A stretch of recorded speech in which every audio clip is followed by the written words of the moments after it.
Nithyananda and welcome. This is Maya and you are watching NTV News live from Dhyanapitam Ashram in Bidadi. Today is Sunday, March 13, 2011. In today's headlines, in the evening Brahma Sutra Satsang, Swamiji expressed deeper dimension of Pradana. By its capacity, each single sutra can lead to the complete understanding about existence. An effect created by eNKriya, sending intense healing energy and peace to Japan. Today's morning message For the satsang is wealth, creation and sustenance. in legal updates. Human Rights Commission directs immediate action against the atrocities on CID police on Nithyananda ashramites. Report from Nithyananda Vedic Temple in Los Angeles, and in Exploring the Vedic Tradition, Sanctum, Sanctorum. Now let's start with the main news. Each Brahma Sutra is an independent philosophical system. They create a trend of thinking. In the first sutras that Swamiji commented upon, the thought trend Pradana, or the Supreme Intelligence, was established. In the evening Brahma Sutra, more in-depth aspects of Pradana were expressed. In this sutra, Vedavyasa is establishing Pradana as the causal material for existence. Today, Vyasa is analyzing one part. He is establishing Pradana as the causal material for the existence, for the happening. The cause is Nirmala, Niranjana, means pure, cannot be contaminated, adulterated with anything. Ultimate intelligence. Cause is Brahman. Cause is truth.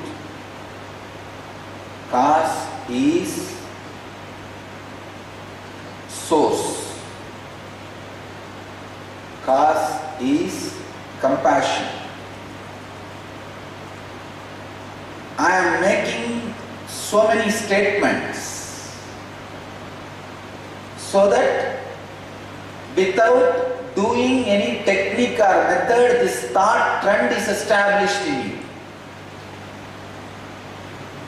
Whenever you get associated with some great spiritual idea, debate for some great spiritual idea, without your knowledge, you will imbibe that idea into your life. Suddenly, your ego would have been eaten by that idea. If I tell you to follow, it will never happen, because you have a great respected dustbin. Just like yesterday I introduced the yellow journalist problem, today I am introducing the technical dustbin problem, respected dustbin. And sometimes you put a beautiful garland for the dustbin, and put a little sandalwood, and do even arati, but never pick up the ideas and use. In your downholing system, you have that. See, any idea, you know how to downhole it. More and more time you start staying in higher space, I can say. That is the real wealth you are accumulating. How much of time a day you spend in higher cognition? How much of time you are spending in higher cognition a day? The debate will help you to keep yourself in higher cognition continuously. Cause is intelligence. So effect has to be intelligence. You are surrounded by intelligence, filled by intelligence, preceded by intelligence, succeeded by intelligence,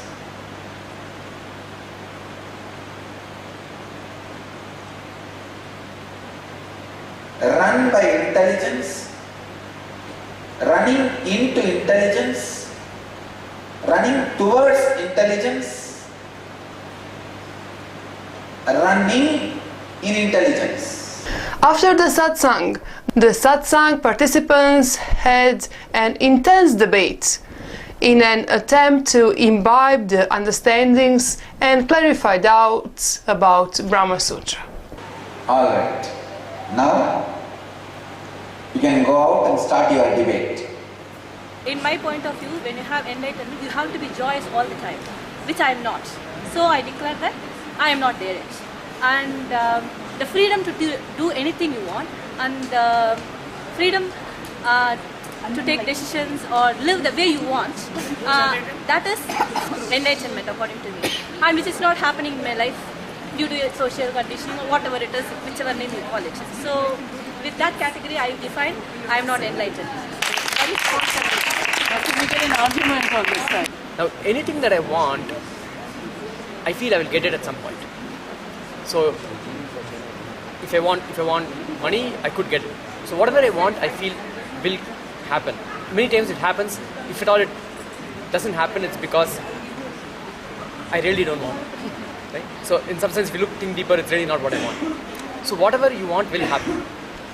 So, anything that I want, like feeling the cosmos, levitating, this thing, in some finite time will happen. If not this lifetime, next lifetime, 100 lifetimes from now, doesn't matter. It's still finite.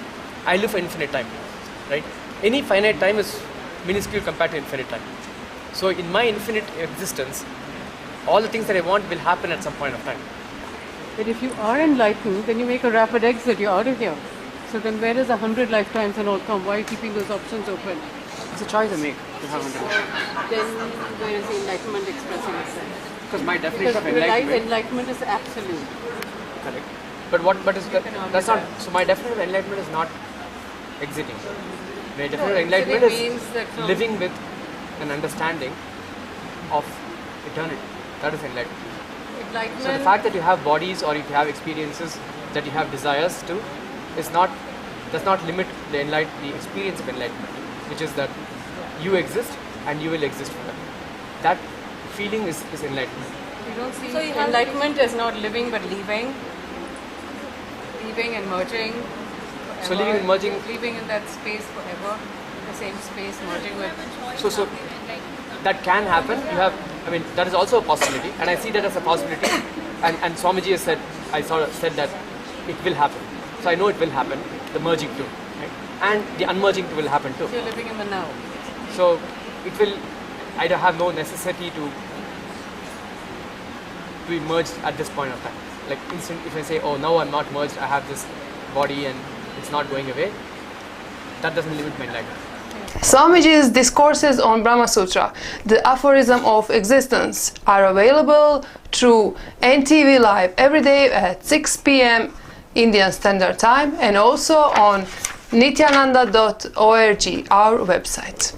Another wave of N effect was created by eNKriya initiation this morning, sending intense healing energy and peace to Japan, which is reeling from one of the largest earthquakes and tsunamis to hit planet Earth. Swamiji requested devotees and disciples around the world to create a strong, positive, collective prayer to heal the sufferings of the citizens of Japan.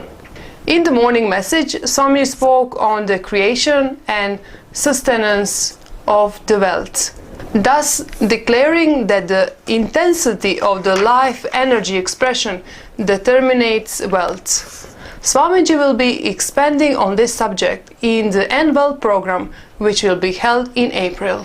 More information available on our website. Now for a small clip from the morning message. I can say life can be equated to two things. One, the ability to achieve what you want in the inner or outer world, or just getting stuck in both the world.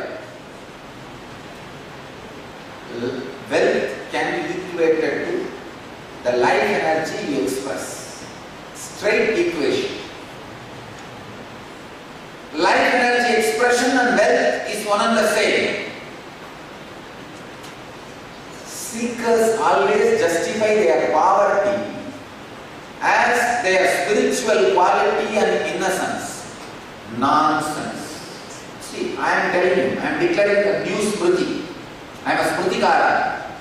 Not creating wealth is sin. I am declaring very clearly. Just like a grabbing, stealing, accumulating wealth in a wrong base is a sin. Grabbing, stealing, robbing, how it is sin? Same way. Not creating is sin. Remove the deep hatred for work. See, life is by its nature flow.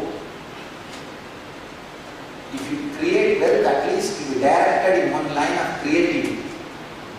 If you are not creating wealth, be very clear.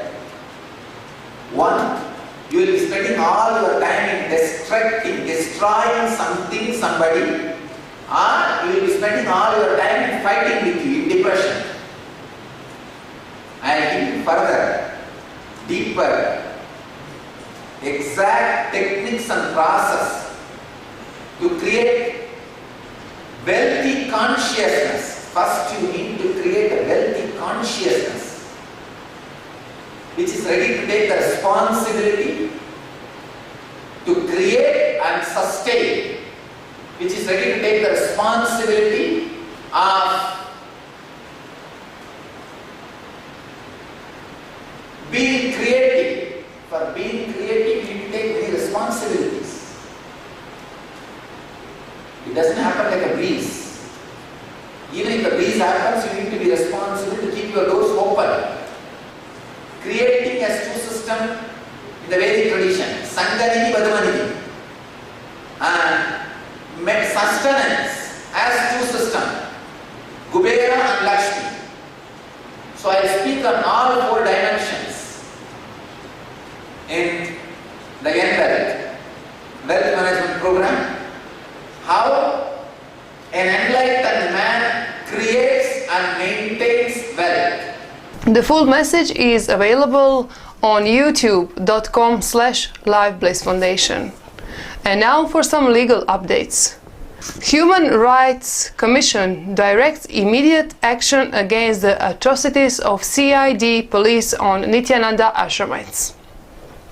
As reported before, there was a recent atrocity by the COD on 24 February 2011, when the COD barged into the ashram premises and assaulted one of the ashramites. Just a few hours later, the local police barged into the ashram with an arrest warrant on the same ashramite, accusing him of blocking investigation. Another brahmachari, who tried to be hospitable to the police by offering him a coffee, was also given an arrest notice on the spot. They were both told curtly to get into the police van and go to the local police station, even though the ashramite is a non-Indian citizen, Malaysian, and was requesting the presence of his lawyer, at least to understand what the arrest notice written in the Indian language, Kannada, language foreign to him, meant. Concerned about their welfare, one of the senior Swamis, Sri Nithyananda, followed them both, being taken in the police van. To his surprise, when he walked into the police station, he was told that he was also being looked out for to be arrested. He was detained and arrested on the spot. What are the charges on the ashramites? Unsubstantiated charges of blocking investigation using criminal force. Unsubstantiated charges of blocking investigation using criminal force. The three ashramites were kept in judicial custody that night, and the next morning produced in front of the local magistrate, who granted them bail at the end of the day. Throughout the day, they were made to sit in a police van with handcuffs in their hands, and thus their basic dignity as human beings was violated, and they were treated worse than hardcore criminals. And this was informed to the Human Rights Commission in a strong petition by Nithyananda Dhyanapitam Executive Order. The Human Rights Commission took immediate action by sending the attached direction in a letter dated 26 February 2011. The order of the HRC says, let a copy of the complaint in HRC number 1346/11 and copies of writes up be transmitted to the Director General of Police, CID Bangalore, with a direction to send his response report with regard to the allegation made against the CID police within 2 weeks from the date of receipt notice. List it on 5/4/2011. The CID police was directed to send their response report within 2 weeks from the date of receipt of the notice. And now for the news from Dhyanapitam Ashram. Today's Kalpataru program was conducted by Senior Brahmachari of Nithyananda order. The program ended with blessings and boons granted by Swamiji to all the participants. And also we have report from Nithyananda Vedic Temple in Los Angeles regarding the recent LBP Acharya training program. Let's watch the clip. Nithyananda Satyananda Sadananda Rupane Nithyananda Satyananda Sadananda Rupane Nithyananda Satyananda Sadananda Rupane Nithyananda Satyananda Sadananda Rupane Nitya Jyoti Nithyananda Satya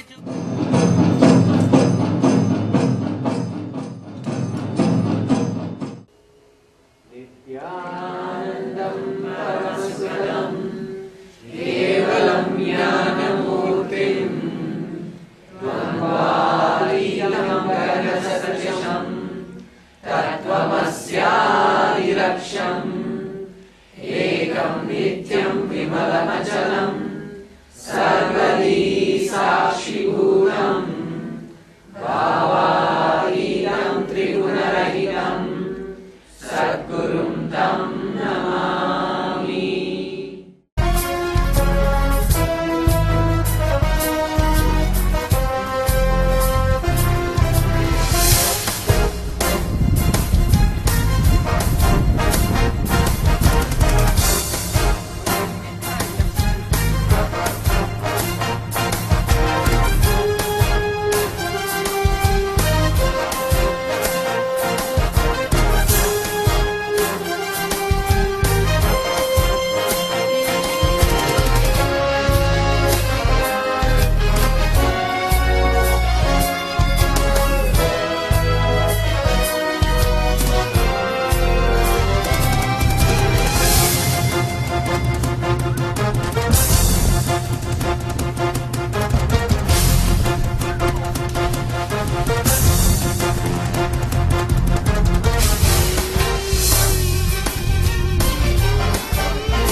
Swamiji, on behalf of this Acharya group, we would like to express our gratitude to you. Thank you for your presence with us, and a special thank you for creating this program to give us a chance to transform ourselves.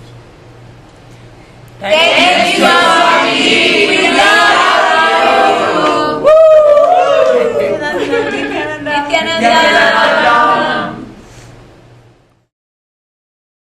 Nithyananda Satyananda Sadananda Rupane Nithyananda Satyananda Sadananda Nithyananda Satyananda Sadananda I am Asha Viswanathan. I'm from the San Jose Center, and I came here for the teachers training under Veda Swami, and I have to tell you it was an absolutely wonderful, unique experience. I've been to several training programs, but this is not similar to any other training program you can go to. It's very transformational, it's unique, and we would have spent several hours each day, but we still feel very light, and the wonderful people we met, and it's just an absolutely great experience. Would recommend this to anybody. My name is Vilas Amin, and I come from Los Angeles Temple. I was very reluctant to do this program because I have a lot of fear talking to the people. But after this program, I would recommend it to anybody, saying your confidence will be back, and at least you'll be able to talk to people. Thank you. Nithyananda, my name is Nithya Bimala Devi, and I'm from Los Angeles. This is my first time taking the Acharyas here training, and I have to say, Shri Nithyananda is amazing. I've had the best experiences just learning intellectual facts here. And aside from that, the spiritual growth, of course, that comes with that knowledge is unbelievable. So thank you, Swamiji, for putting together this program, and I recommend it to anybody, and I look forward to taking it one day soon again. Thanks. Nithyananda, my name is Sushant, and I'm from San Jose Temple. This program has been truly amazing, and it's definitely that. And we met a wonderful group of people here, very close friends in the last 10 days. And the program itself has been really amazing. It takes us through deeper truths in a so much different way than we had previously learned, that we start to hear Swamiji in a different way. So when we come up here and do our presentation, it's an amazing feeling. At first there's fear and nervousness or whatever, but once you sit on that chair and when you start speaking, it's the flow. Once you hit that flow, it's a truly amazing feeling. And I recommend that whoever is watching this, please come here next time. You probably will see me as a volunteer running around, but yeah, please come and we'll have a great time. Thank you. I am talking here now from straight from the LA temple, where we had 10 days of Acharya training. I have to say that this experience has been more than amazing. It's been a blast from Swamiji. I've taken his courses before, and I've always wanted to share his words with people. And we had this opportunity to come here for 10 days. And I have to say, it was the most productive, amazing, fun program. Now it's a responsibility to carry Master's word. And I asked for that in the last program, and Swamiji gave it to me, so I'm very, very grateful for all this experience. You cannot miss this program. It's not a program, it's a child program. So I tell you, just next one, please join. It's for your own good. You know, Master says it's for you. So another time he's giving it to us. So please come. Thank you. And that's all from us tonight. Before we end our news, let us hear a quote from Swamiji. Pain is always born from resistance to the present moment. Thank you for joining us, and tune in for tomorrow's updates on NTV. Nithyananda.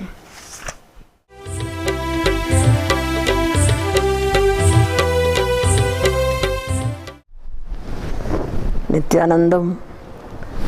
Welcome to the next episode of Exploring into Vedic Tradition.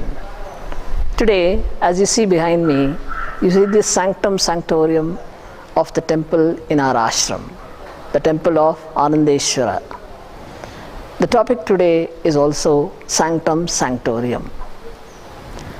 Sanctum Sanctorum is the main place where the main deity is installed in any temple. Temple culture, according to Vedic tradition, was started during the early phase of Kali Yuga. There are 4 yugas or periods of time called Satya Yuga, wherein goodness was prevalent everywhere. There was no need for a separate place of worship because each one lived the cosmic truth as they perceived it. And the next yuga is called Treta Yuga, when a little shake in the truth was there. And even then they had the penance groves, homas, yagas, and rishis or sages living around them. So there was no need for temples. The third yuga is the Dwapara Yuga, wherein truth was reduced to half its strength. And there also they had places of learning which were very helpful in allowing any human being to raise his conscious state. But in the last phase of Dwapara Yuga, when Kali Yuga set in, truth was limping on just one leg, according to descriptions. Therefore, people were far removed from the inner reality and they were too much engrossed in worldly pleasures. Therefore, they needed some form and some place where they could freely interact with the divine powers. And such was the idea behind starting off temples. The basic literature dealing with the temple construction forms a part of the Vedic literature. It is a branch, sub-branch of Vedic literature, and the texts are called Kalpa Sutras. Kalpa Sutras are the base on which temples are constructed. And if you have a chance, please look at the diagrams based on which temples are constructed. They take a human form, and if you see the architecture of any temple, particularly you go to any huge temple in South India, they follow the Kalpa Sutras more truly, and the agamas are the texts that give you details about the various ways in which worship is done in the temples. And in the temples, as soon as you enter, you find a huge gopura. Gopura means tower, temple tower. At the entrance you'll find.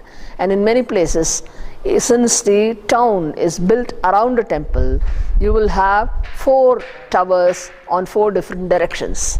And outside the towers, you can find figures etched on the Rajagopuram and on the walls.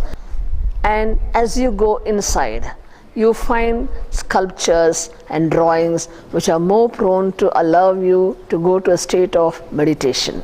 As you go deeper and deeper inside, you reach the Garbhagriha. Garbhagriha is translated as Sanctum Sanctorum in English. The significance of the temple is that in human life, all the scenes that we see, perceive with our senses, can be found sculpted on the outer courtyard of the temples. Whatever is there in the world is there in spite of you. You cannot go about correcting everything. So the choice of correction of other thing is not in your hands. It is only you who are given the freedom to go inside and see the divine energy. That is the basic idea on which the temples are constructed. The energy to look in is given to each human soul, and the person who can overcome the attraction of the senses and allow his mind to go in, can perceive the powers that are within. It may be semi-divine beings. That is how the temples are fashioned, with other deities, upadevatas they are called, subsidiary deities, who are given place of honor in the other courtyards. But the main sanctum sanctorium is reserved for the main deity of that temple. And generally, in the sanctum sanctorium, the deity is consecrated or energized through a divine being or a master. For example, you have the temples in the hills of Himalayas, namely Badrinath. The temple is supposed to have been energized by Brahma, the creator himself. And in Kailasa, you have temples Lord Shiva himself has consecrated. So that energy of that master is powerfully present on the deity. And in later stages, when enlightened masters were not available, it was a guru or an acharya who has depth of knowledge in the Vedic literature. He energizes. A matadipati or a religious head also energizes the deity. And this energy is radiated throughout. And people who come there, they come with the purpose of gaining energy from the deity. That is the main purpose of visiting a temple, because that energy helps you to raise your conscious state and relate to the innate reality that is present in you. That is the idea. But if you go and see the temples, you will find the Garbhagriha or the Sanctum Sanctorium is basically a dark cave. What is the idea of putting that? Because when you delve inside, what you perceive initially is darkness. You are not able to see the light. Even for those who do meditation, they will realize initially I cannot see anything when I meditate. It's just dark everything. Once I close my eyes, I feel darkness only. That is the feeling each one of us get. It is only through constant practice that we can see light in the darkness. Also, there are 4 different courtyards through which you enter the temples. Basically, most of the temples have it. And the 4 different states of a human life, namely the wakeful state, that will be the outermost courtyard. Then the state of dream, wherein you have different pictures sculpted to show you the dream is your own fantasy, a fantastic world. Then you have a darker passage, that is the 3rd courtyard. It is referring to the deep sleep state. And then when you enter into the Garbhagriha, you can see the deity with the glow of that beautiful lamp that is forever burning. So that indicates that the state of Turiya, it is semi-conscious state, or the state of Samadhi, wherein the divine light can be perceived. That is the basic idea of the construction of temples. Now, I told you Garbhagriha in major temples is always a little dark because of the power, energy that is rotating in that area. You may have a doubt. How is it this temple, which has a Garbhagriha which is open on all sides, there is too much brightness everywhere? There is a vast difference between a temple which has been consecrated earlier and is being run by administration and priests who are given a job there, and a temple in an ashram where a living master is walking the earth. So here the Garbhagriha will always have the energy of the master who consecrates it. In every Abhisheka, he has consecrated his total energy in the Anandeshwara here, and during every festival he does Abhisheka, and therefore the energy is so powerful. It is equal to million suns. And how can you make a million sun area dark? It is impossible. That is why this area is so powerful, because the living master has consecrated and given so much power. So anyone who comes within the radius of few kilometers can feel the energy if they connect to it. if there is connection, if there is openness on the part of the devotee who comes here, definitely all his prayers are answered. Therefore, Garbhagraha is the fulcrum on which the temple stands, and the entire ashram also stands on this fulcrum of energy that is present and consecrated by a living enlightened master.